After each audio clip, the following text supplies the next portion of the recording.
Ээж нь цэцэрлэгээс хүүхдээ авахад бяцхан хүүхэд үеч байв. Яагаад вэ? Санаа зовох хэрэггүй. Энэ бол хэвийн зүйл. Олон эцэг эхчүүд цэцэрлэгээс хүүхдээ авахад нь хүүхэд нь гүйж байгаатай тусардаг.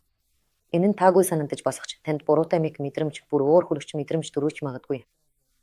Гэхдээ үнэндээ энэ бол маш энгийн хэвийн хариу үүсгэс юм. Яагаад хүүхэд үсдэг вэ? Энэ бол шинэ мэдрэмж, сэтгэл хөдлөлийг тууж байгаа хэрэг. Цэцэрлэг бол хүүхэд шинэ мэдрэмж, заримдаа бүр стресс мэдлэг шинэ орчин юм.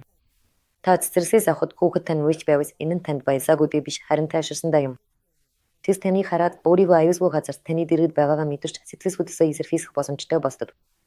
Хэрвээ хүүхэд уйлж байвал түүнийг битгий хичээ, битгий заг бас гомдож болохгүй. Тэгвч би ч үнсээрээ. Таны хүүхэд өдрийн турш таныг хүсэж эцэст нь уулзаж байна. Хэрвээ хүүхэд хэд олон удаа уйлбас яах вэ? Хамгийн чухал нь битгий загна. Хүүхэд зүгээрс өөрийн мэдрэмжийг өөрөөр эсэрхийлэх арга мэдэхгүй учраас уйлж байгаа болохоос биш санаатаагаар тэгдэггүй.